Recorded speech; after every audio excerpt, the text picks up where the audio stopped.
Hello, once again, this is Brother Teacher. Before I leave the office today, I wanted to make it a point to talk about stress.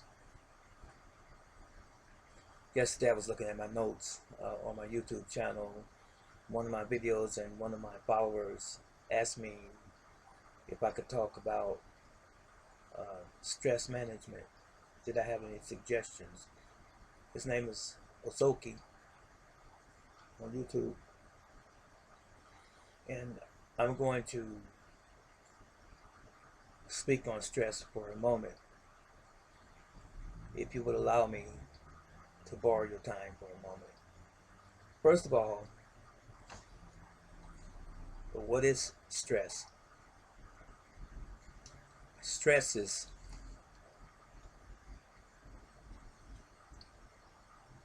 a stimuli, animate or inanimate, that is applied against an object that's animate or inanimate, thereby causing um, a result, and the result would typically be pressure or damage,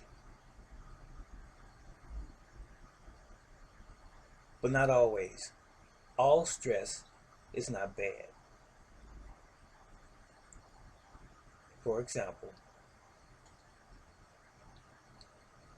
when you load a truck full of product to take from one place to another location, the weight of the product that's sitting on the truck causes stress. That's a good thing.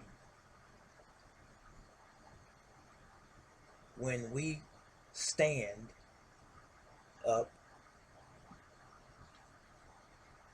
after we've been sitting, gravity pushing on top of our bodies down, there is stress on our feet and stress on our joints. That's something that we have no control over. That's stress. When you do a push-up, exercise push-up, you're causing stress in the muscles, thereby yielding a positive result of muscle increase. That's stress. That's a good thing. When you jump rope, you perform jumping jacks, you do 3 or 4 laps in a swimming pool, that causes stress because it builds up your cardiovascular system, and that's a good thing. So that's good stress. But there's also stress that we receive on this human body. That's negative stress. Even though there are several types of stress, there are 3 key stresses that I want to point out for you real quick. There is a physical stress, such as you fall down and you hit your knee on the ground. That's stress. Or you fall down and you try to catch yourself from the fall and you break your wrist. That's a physical stress.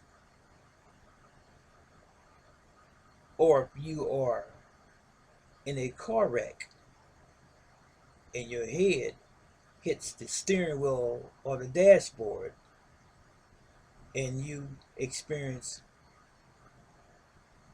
trauma to your head, that's physical stress.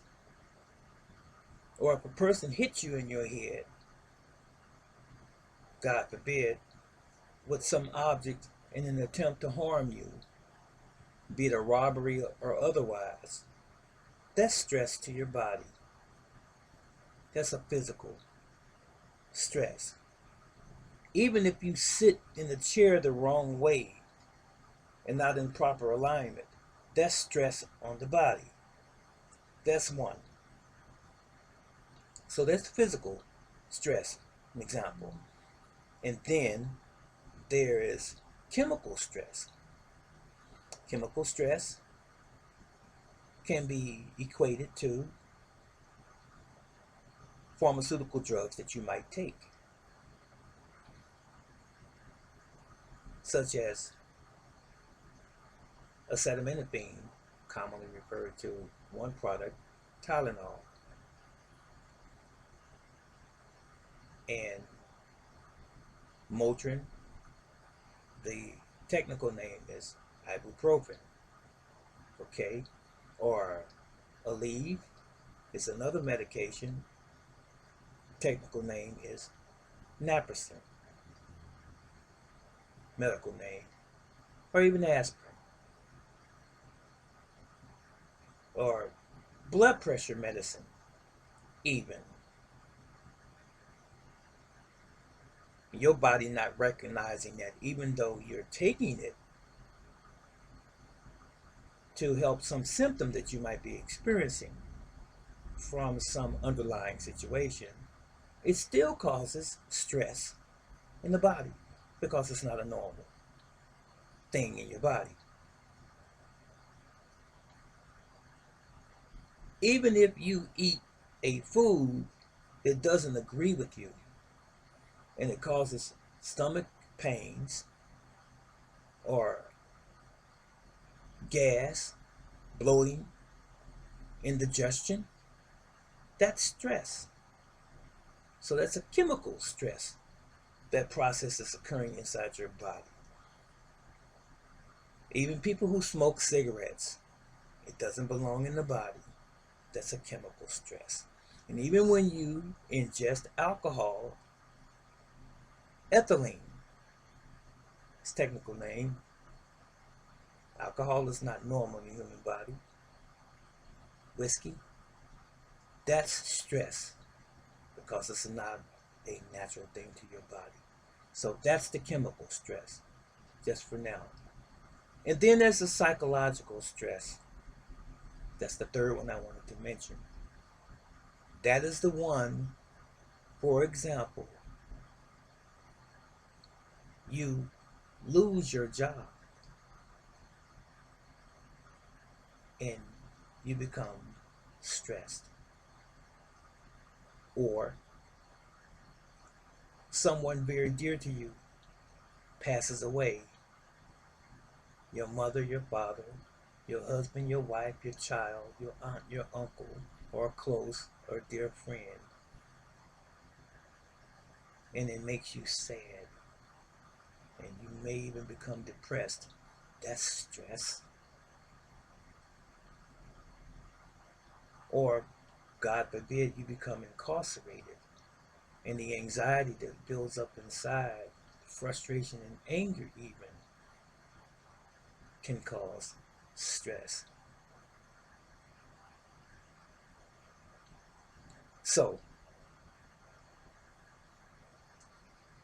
when we have all of these stresses that I just mentioned, those stresses cause within the body what we call inflammation. Those stresses, we will always have some form of stress. Some are normal functions and some are induced by us, caused by us, and some are caused by outside sources that we have little to no control over. Nevertheless, they cause inflammation. And inflammation, if it goes on for long periods of time, can cause a destabilization in the human body and in turn cause sickness and disease and even cancer. That's what stress does. So now, the stress that we can control, we can control what we put in our bodies for the most part. Things that are necessary for our living, for our lives, medication that we absolutely have to sustain this life. Take your medication. Sustenance or food that you need to sustain your life, do that.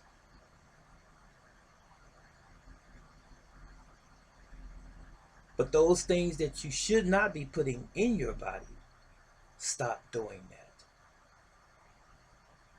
Yes, that's the thing that you can control. Now, sometimes we don't know if we're going to have an incident or an accident and we're going to break a bone or have to undergo surgery and have that physical stress as a result, and then the inflammation behind it. But there are ways around that. But getting to the psychological stress, the person that's in our life that's close to us that might be mistreating us, talking down to us, and be physically or even verbally abusing us, that's a stress that we can't control. May not have the courage always to do that, but you can control it. But you must believe that you can. Or the job that doesn't pay you enough, you can control that. If you really want to, you get another job. You just have to have the courage to do so. But make sure that you have another place on tap before you leave the job that you have. And you can curtail that situation. Now, a person passing away, there's not too much we can do about that. But the things that we can control, just getting to the real crux of the matter, the things that we can control, we should. So how should you, brother teacher?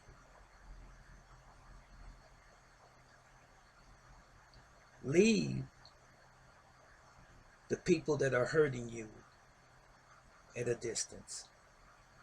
If there are people that you love and care about, sometimes if they're harming you and they're causing you to be sick and you're unhappy, truly unhappy, I'm not saying dissatisfied necessarily, but truly unhappy inwardly to the point where you are depressed, they're better off away from you. You can still love them at a distance. You may have to relocate. And you can mitigate that stress. So, when the person that's close to you passes away, sometimes we have to go into our secret closet and talk to the Creator and develop a closer relationship so that we can understand death better. Because, most of us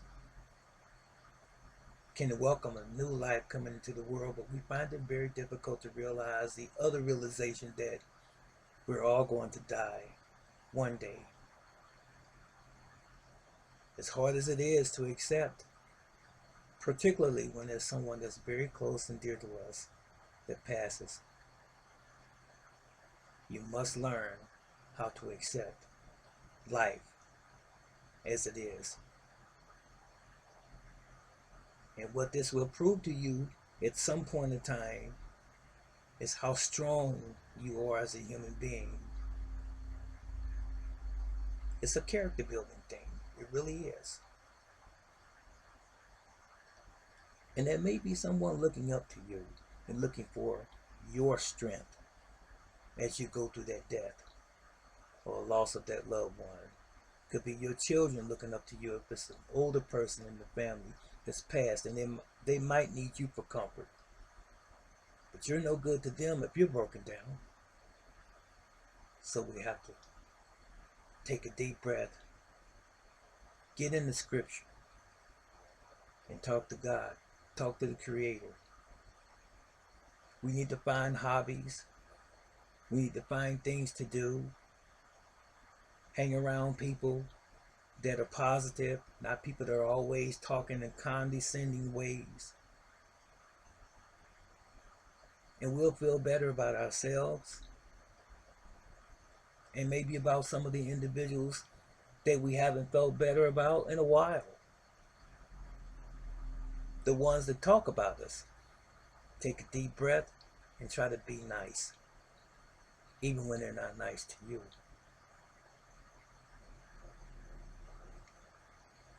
How do I handle stress? Sometimes I have to be a loner. People that don't necessarily have my vision and are not moving the same direction in life that I am and don't have the passion about life the way that I do, it's okay.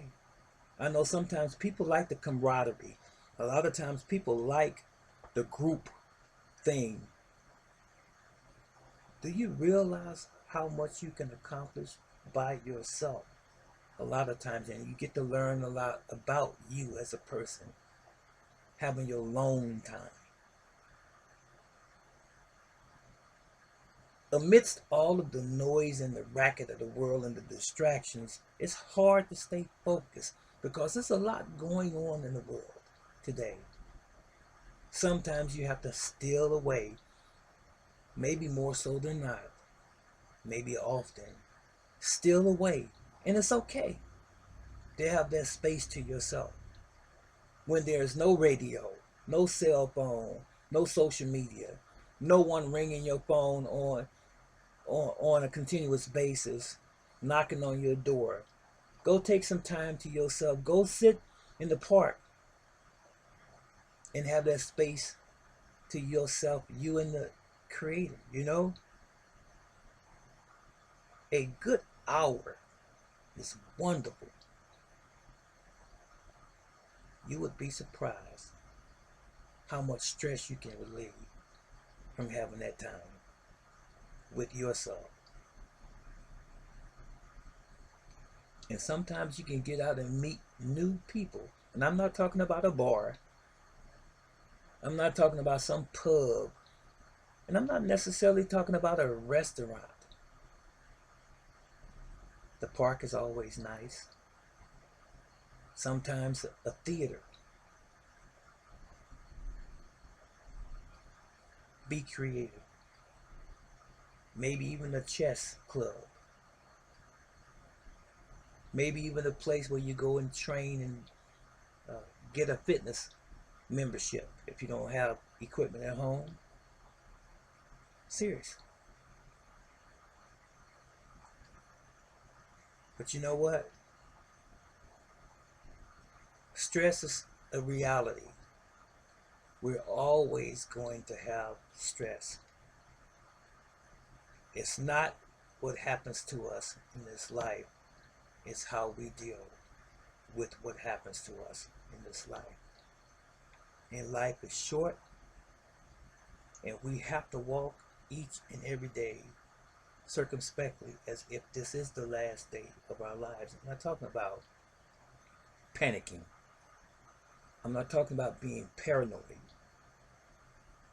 I'm just saying taking it easy as we go through this life, doing those things that are absolutely necessary to do from day to day.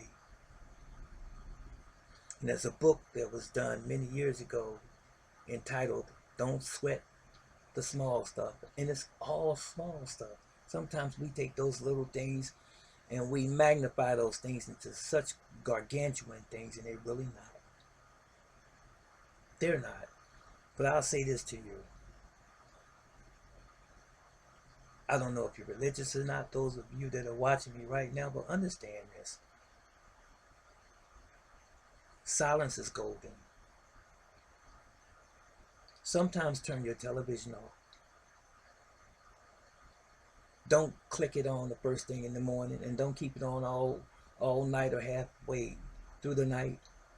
Turn the television off and have that time to yourself and think sometimes. Plan something that you're going to do in the not so distant future. Something that you want to do that you will enjoy. That doesn't necessarily involve a whole lot of money, but just something that you want to do. Invite a friend out, someone very close to you. And not someone that's always talking negative or talking about someone else in a negative sense, degrading someone.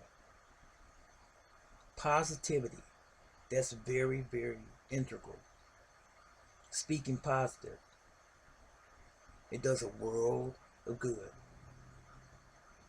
Hang around like folks, people who think like you think. And if you think negative, stop thinking negative and think positive, and then hang around people that think positive like you and get used to it. You'll go a long way and you'll be a lot happier. There might be another video added to this one on the same subject. I don't know. But that's what I want to say right now. So again, you manage your stress by, first of all, accepting what the causes of the stress is, and the things that you can control. Again, like I said, control those things. The things that you can't control, control them. That was it for today. This is Brother Teacher. So long.